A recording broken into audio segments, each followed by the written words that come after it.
Halo semuanya, perkenalkan saya Tommy. Pada video ini saya akan menjelaskan terkait perhitungan proses costing dengan menggunakan weighted average method untuk departemen pertama. Karena diasumsikan perusahaan ini memiliki lebih dari satu departemen. Nah, referensi buku yang saya gunakan adalah Hongren's Cost Accounting. Jadi, untuk menghitung cost flow of production, ada 5 step yang harus kita lakukan. Nah, step yang pertama, kita akan memperhitungkan physical units, yaitu dimulai dari work in process beginning sebesar 225. Nah, angka ini itu didapatkan dari periode sebelumnya. Kemudian kita tambahkan pada periode ini dan di departemen ini sebesar 275 unit, sehingga kalau kita total akan menghasilkan 500 unit. Nah, 500 unit ini baru direncanakan karena belum tentu keproses semua untuk diproduksi dan belum tentu selesai semua dalam satu departemen ini. Nah, kemudian diberitahukan bahwa completed and transfer out during current period sebesar 400. Nah, artinya apa? Jadi, dari 500 unit yang kita rencanakan untuk diproses produksi, baru selesai ditransfer ke departemen selanjutnya sebesar 400 unit. Sehingga 500 dikurangi 400 akan menghasilkan sisa sebesar 100. Nah, 100 inilah yang kita tuliskan pada work in process ending. Ya, sehingga kalau di total 400 ditambah 100 itu akan menghasilkan nilai 500 unit. Nah, perlu diketahui bahwa to account for dengan accounted for di sini itu haruslah sama besarannya, yaitu 500 unit. Hal ini dikarenakan karena kita harus sesuai dengan yang rencana awal yang kita akan produksi. Oke, jika masih belum sama, jika masih belum sesuai, maka kita harus mengecek kembali perhitungan mana yang bisa ditransfer ke departemen selanjutnya dan mana yang masih tersisa. Begitu.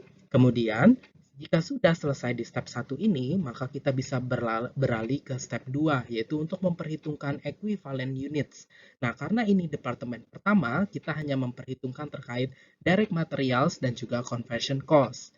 Nah, di sini ada kata-kata completed and transfer out. Artinya, kita akan mengalokasikan 100% dari nilai yang 400 ini, baik ke direct materials maupun conversion cost. Sebetulnya dengan perhitungan 400 unit dikalikan 100%, maka akan kita alokasikan 400 untuk direct materials dan 400 dikalikan 100 unit dan akan kita alokasikan 400 untuk conversion cost.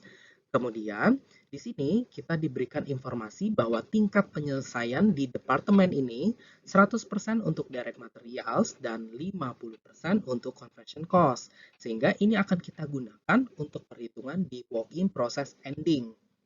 Nah, di sini kita sudah tahu dari step 1 bahwa yang tersisa di work-in process ending ini sebesar 100, sehingga untuk memperhitungkan direct materials, kita tinggal kalikan dengan tingkat penyelesaiannya, yaitu 100 dikalikan 100% akan menghasilkan nilai 100, kemudian 100 dikalikan 50% akan menghasilkan nilai 50 untuk conversion cost. Sehingga kalau kita total 400 ditambah 100 akan menghasilkan 500 unit ekuivalen untuk direct materials dan 400 ditambah 50 akan menghasilkan 450 untuk equivalent unit conversion cost. Oke, jika sudah, sekarang kita akan beralih ke step 3. Nah, di step 3 ini kita akan memperhitungkan bagian cost per unit equivalent, di mana di sini diberitahukan bahwa work in process beginning untuk direct materials sebesar $18.000 dan 8.100 untuk conversion cost-nya. Sehingga ini kalau kita total akan menghasilkan total work in process beginning sebesar $26.100. Nah, kemudian kita tambahkan pada periode berjalan untuk proses produksi di departemen ini diberitahukan informasi bahwa direct materials 19.800, conversion cost-nya 16.380. Kalau kita total, ini akan menghasilkan cost edit in current period-nya sebesar 36.180 dolar. Sehingga kalau kita total Untuk direct materials akan menghasilkan nilai $37.800 dan $24.480 untuk conversion cost. Kalau kita gabungkan direct materials ditambah conversion cost, ini akan menghasilkan $62.280 untuk total cost to account for-nya. Nah, perlu diketahui karena kita menggunakan metode weighted average, bahwa di sini kita hanya menggunakan rata-rata saja yang kita ambil dari total cost to account for. Nah, jadi kita tidak akan memperhitungkan atau tidak akan memperdulikan mana cost yang baru masuk dan yang keluar duluan, karena kita menggunakan metode weighted average. Oleh karena itu, nilai total cost to account for di sini yang di step 3 kita pindahkan untuk direct materials 37.800 ke cost incurred to date yang ada di step 4. Nah, sama juga dengan conversion cost yang ada pada di step 3, 24.480 kita pindahkan ke cost incurred to date-nya 24.480. Nah, kemudian kita bagi dengan equivalent unit yang sudah kita perhitungkan pada step 2 tadi, yaitu untuk direct materials sejumlah 500, kemudian kita bagi akan menghasilkan cost per equivalent unit of work done to date-nya sebesar $75,60. Kemudian kalau untuk conversion cost kita ambil sama dari bagian yang step 2 untuk conversion cost sejumlah 450. Kemudian kita bagi akan menghasilkan cost per equivalent unit untuk conversion cost sebesar $54,40. Nah, kemudian di step kelima, ini kita akan bagi biaya yang ada di step 3 untuk dialokasikan ke cost per equivalent unitnya. Nah, sehingga di sini kita sudah melihat ada completed and transfer out dan juga work in process ending. Nah, sebetulnya ini mengacu pada step sebelumnya yang sudah kita perhitungkan. Jadi kita tinggal kalikan saja dengan yang ada di step 4 cost per equivalent unit. Berarti untuk direct materials, completed and transfer out yang kita perhitungkan sebesar 400 unit. Karena tadi baru selesai ditransfer ke departemen selanjutnya sebesar 400. Sehingga bagaimana perhitungannya? Tinggal 400 dikalikan 75,60 sesuai dengan kolom untuk direct materials yang didapat dari step 4 ya. Kemudian 400 dikalikan 54,40 yang kita ambil sesuai dengan untuk perhitungan conversion cost.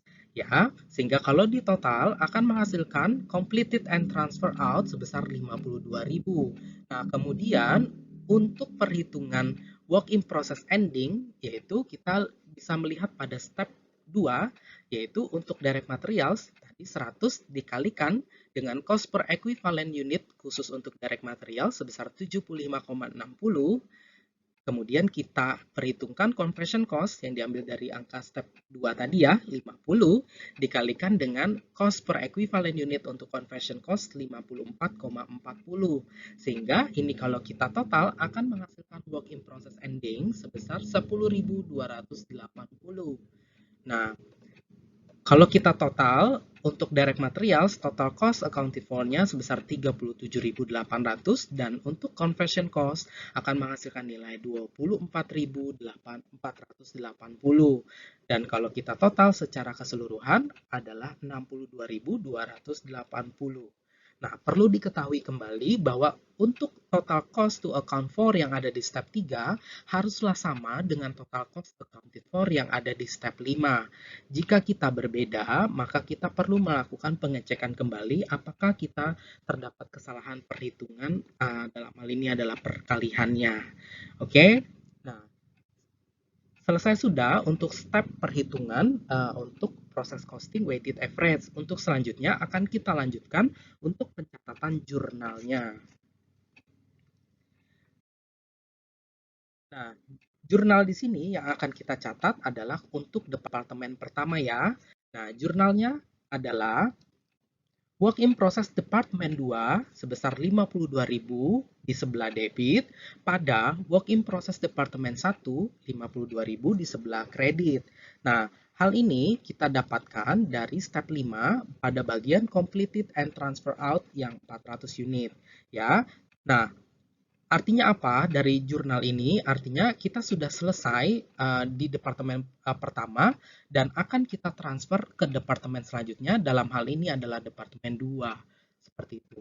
Oke, demikian penjelasan dari saya. Semoga bermanfaat.